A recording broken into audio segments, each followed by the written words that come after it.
तो चलिए 11वां प्रश्न करते हैं। देखिए यहाँ पे मैंने चित्र है वो बना के रखा है ताकि आपका टाइम वेस्ट नहीं हो। यहाँ पे मैं जल्दी से आपको इस आकृति को समझा देता हूँ। देखिए क्या दे रखा है कि 1.5 मीटर लंबा प्रेक्षक एक चिमनी से 28.5 मीटर की दूरी पर है। यानी ये चिमनी है ए से लगाकर बी तक, ये पूरी चिमनी, ठीक है। और इससे 28.5 मीटर की दूरी पर एक प्रेक्षक खड़ा है। यहाँ पे मैं बना देता हूँ, 28.5 मीटर की दूरी पर एक प्रेक्षक है जिसे आप कह सकते हैं ये सीढ़ी है, ठीक है। फिर आगे कह रहा है कि उसकी आंखों से चिमनी के शिखर का उन्नयन कोण, यानी जो प्रेक्षक एक तरह से व्यक्ति खड़ा है, इस व्यक्ति की आंखें हैं वो यहाँ है, ठीक है। अब यहाँ से इसका उन्नयन कोण है वो 45 डिग्री है। चिमनी के शिखर, शिखर यानी ये, इस ए का, ए से यहाँ से देख रहा है तो उन्नयन कोण कितना हो गया, 45 डिग्री।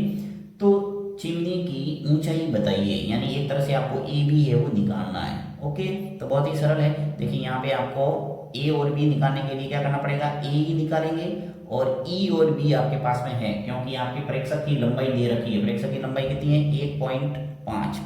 अब ये 1.5 मीटर है तो देखो ये भी 1.5 मीटर होगा, क्योंकि एक तरह से आयत बन रहा है देखो, और आयत के आमने सामने की भुजाएं क्या होती है, समान। ओके, तो यहाँ कह सकते हैं कि यहाँ चिमनी की ऊंचाई, ऊंचाई क्या है, ए और बी है, जो किसके बराबर होगी, ए ई प्लस ई बी की, ठीक है। अब हम निकालेंगे यहाँ पे ए ई, और ए ई निकलते ही हमारे आ जाएगा चिमनी की ऊंचाई, ठीक है। तो यहाँ मैं समकोण ले लेता हूँ, समकोण ए ई और डी में, ठीक है। देखिए ये 28.5 है तो ये भी क्या होगा, 28.5। समकोण त्रिभुज कौन सा ले रहा हूं मैं, ए ई और डी, और ए ई डी के अंदर देखो ये अज्ञात भुजा है और ये क्या है, ज्ञात। तो एक अज्ञात भुजा और एक ज्ञात भुजा के अंदर आपको अनुपात लेना है, तो मैं अनुपात ले लेता हूं ए ई बट्टा ई डी, ए ई बट्टा ई डी। अब यहाँ पे नियम कौन है, इसका मतलब क्या है, ये आधार और ये हो गया लंब। तो लंब बटा आधार क्या होता है, 10। तो यहाँ लिखूंगा मैं 10 थीटा, ठीक है। ए को ऐसा ही लिखूंगा क्योंकि ए मेरे पास है नहीं और ई डी का मान मेरे पास है। ई और डी कितना है, 28.5, तो लिखूंगा यहाँ 28.5, ठीक है।